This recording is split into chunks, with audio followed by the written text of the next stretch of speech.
If you have ever spent time by the sea in a tropical place, you have probably noticed distinctive trees that rise from a tangle of roots wriggling out of the mud. Of all the species in nature, the mangrove is among the most fascinating and beneficial to humanity.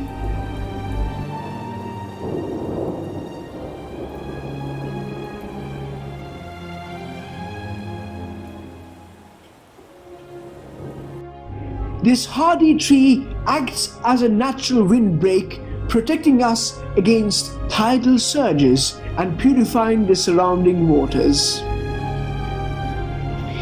It is also highly effective in storing carbon dioxide from the atmosphere, thus contributing to the fight against climate change.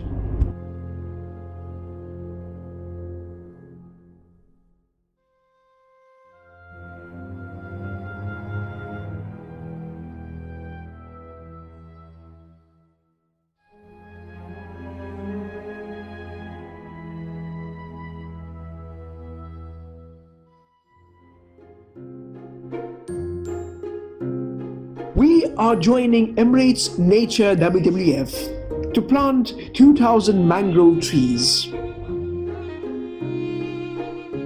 in a location called Khor Al Kalba at the very end of Sharjah, near the Oman border. This is a part of the Priceless Planet Coalition that aims to restore 100 million trees around the world by 2025, with 50,000 mangrove trees being planted within the UAE alone.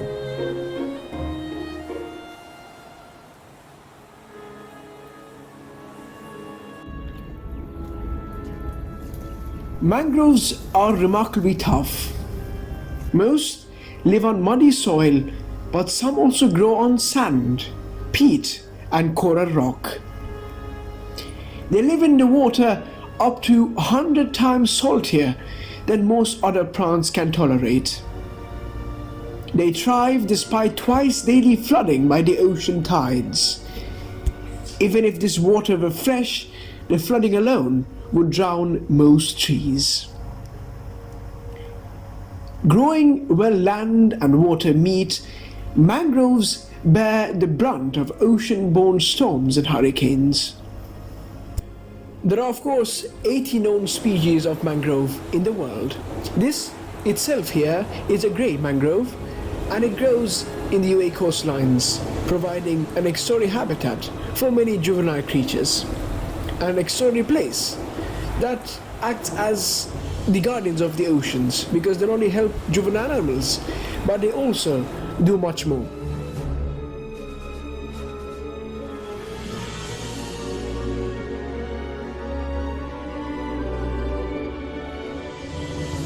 A remarkable set of evolutionary adaptations make it possible for mangroves to survive in such hostile conditions.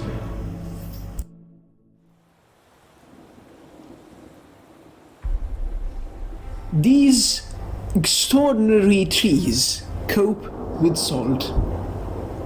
Salt water can kill plants, so mangroves must extract fresh water from the seawater that surrounds them. Many mangrove species survive by filtering out as much as 90% of the salt found in seawater as it enters their roots. Some species excrete salt through glands in their leaves. And I've heard that the leaves, once they extract water, when the roots extract water from the ground, the salt is expelled from the leaves. So, I don't know, let me try and see. Oh, it is actually salty. A third strategy used by some mangrove species is to concentrate salt in older leaves or bark, and when the leaves drop or the bark sheds, the stored salt goes with them.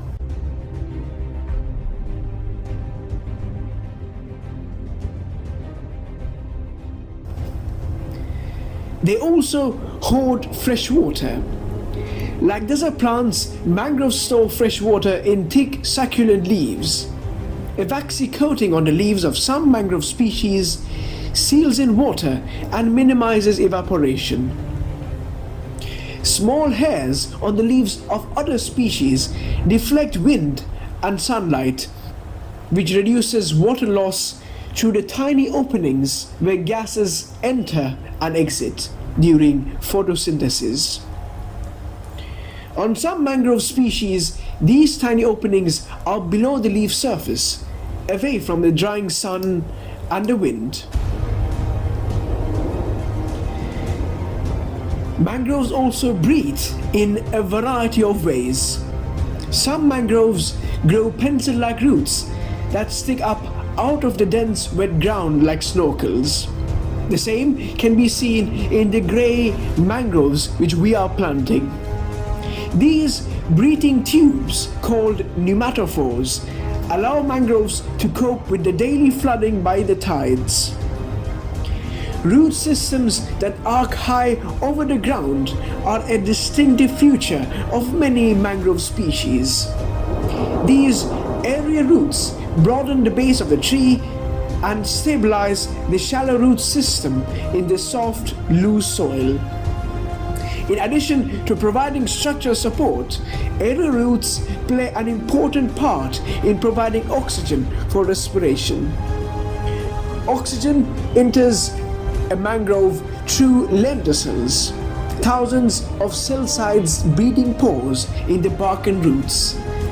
Lenticels close tightly during high tide, thus preventing mangroves from drowning.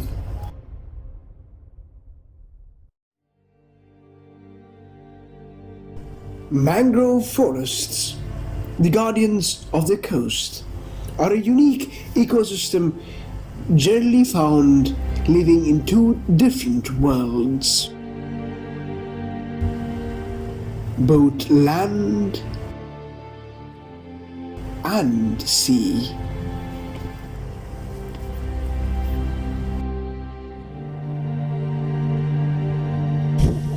Mangroves are among the most exotic of all plants.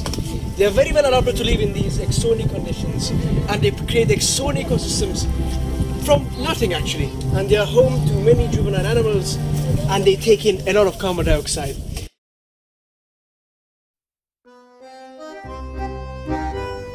This male fiddler crab has built a sand hood at the entrance to his burrow, which he hopes will attract females to his humble abode.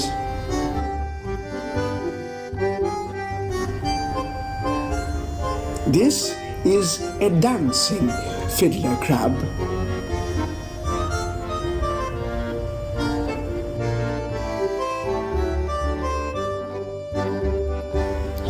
He shows off and taps that claw on the sand, which is double adapted to woo the crab ladies while fighting off other males.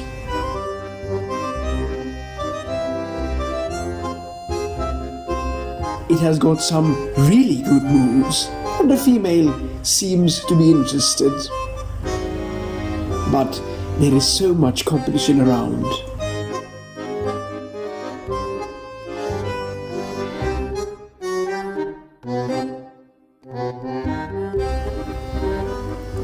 The larger, more bigger clawed males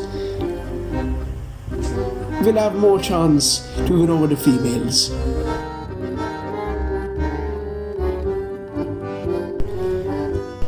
But sadly, not all males make it. Some are eaten. Well, today at least, our fiddler crab has got everything right for the female, and there she comes. They then go to a burrow to mate. On the other side of the mangrove, however, there is another mating game going on. Two brown-winged kingfishers are also having their own mating game.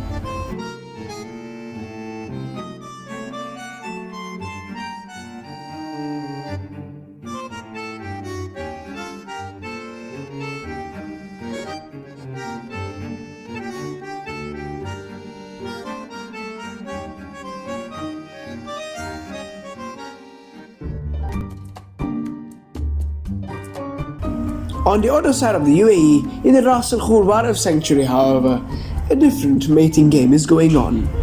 Male flamingos fight for dominance. They are the greater flamingos, the largest flamingo species in the world.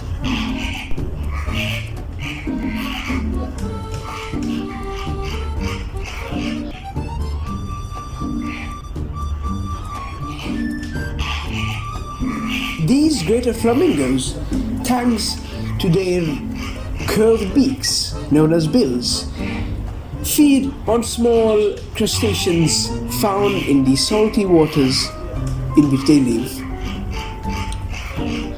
Flamingos actually embody the phrase, "you are what you eat," because the pink color is associated with its diet.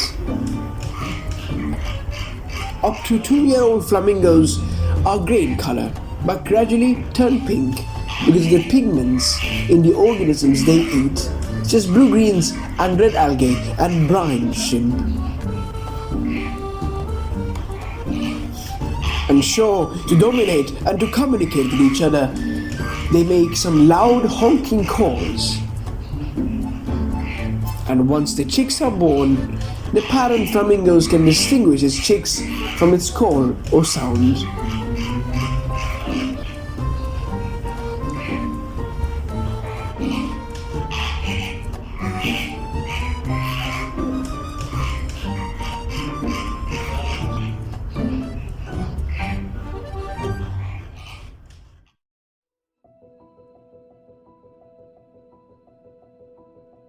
Mangroves provide an ideal breeding ground for much of the world's fish, shrimp, crabs, and other shellfish species.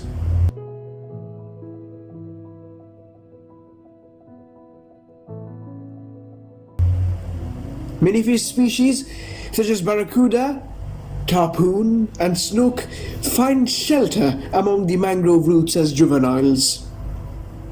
They head out to forage in the seagrass beds as they grow and move into the open ocean as adults.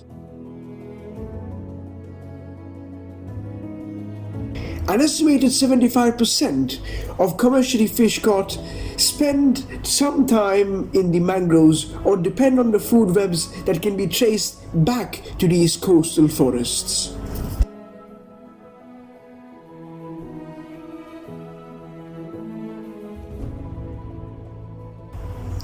The tons of leaves that fall from each acre of mangrove forest every year are the basis of an incredible productive food web. As the leaves decay, they provide nutrients for invertebrates and algae. Mortared shore crabs show love feeding on these leaves.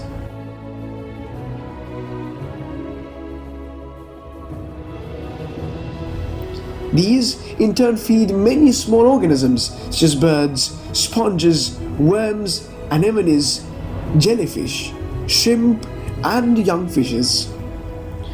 Tides also circulate nutrients among mudflats, estuaries, and coral reefs, thus feeding species like oysters that rest on the seabed. This tiny sapling, for example, is the juvenile of these extraordinary mangroves that you see here, the grey mangrove. They of course grow in a very short period of time and they breed through these roots around here, providing a home for all these juvenile creatures found here that can, and some species that can be found nowhere else but in these mangrove swamps.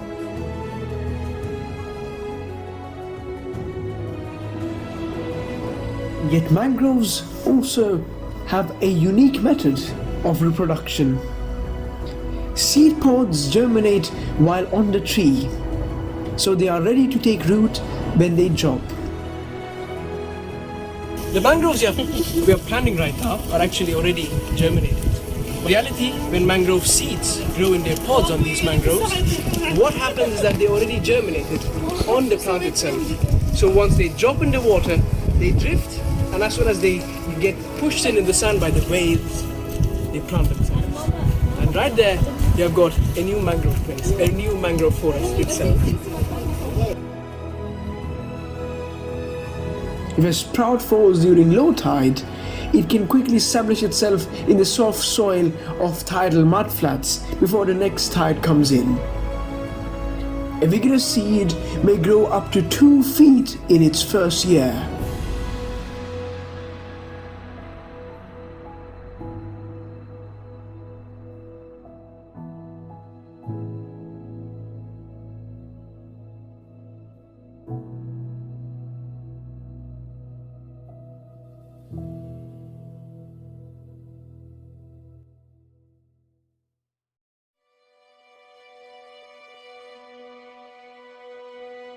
These forests, however, are in great danger, with more than 35% of all mangroves in the world already destroyed. Much of this is due to habitat loss resulting from coastal development. As mangroves die off, more carbon is released, which increases effects of climate change, causing more mangroves to die off and more carbon to be released. It's a vicious cycle.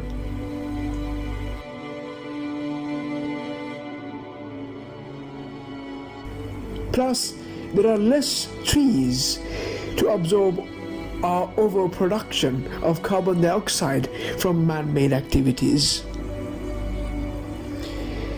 Sea level rise from climate change is also a concern, as this would lead to the destruction of these forests through mangrove drowning.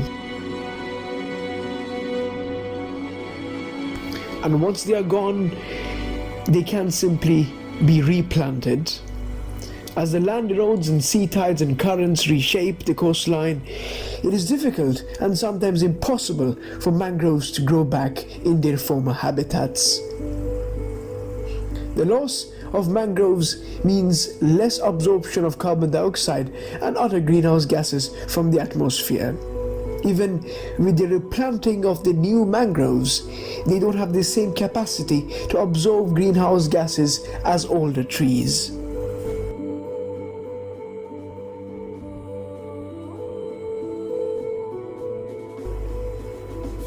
Without mangroves, erosion rates are accelerated, especially as cyclones and storms will increase due to climate change. We are losing biodiversity at a very fast rate. We have lost 69% of the world's biodiversity, the diversity of life on Earth since 1970s. 69%. By people taking part in such initiatives throughout the world, planting trees that may seem really insignificant, we can return the planet's biodiversity. And as biodiversity returns, it can for sure bring back its wildlife, and as wildlife returns, so does the stability of our wonderful planet.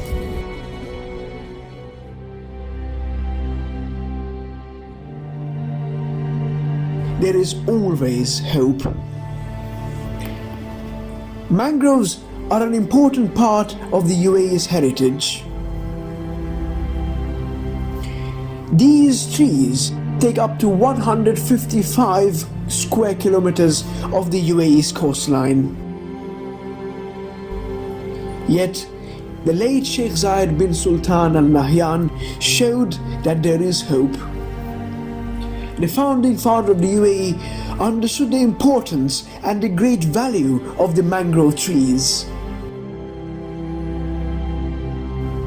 and initiated a massive forestation program that contributed to the increase in the number of mangrove trees in the UAE.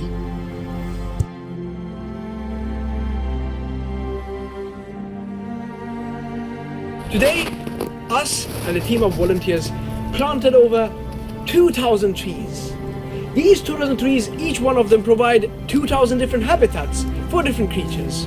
So the green mangroves we and the volunteers have planted, thanks to the help of WWF, has been contributing a lot to fighting against climate change. Because of course, mangroves themselves can take in a huge amount of carbon dioxide, sometimes even more than rainforests.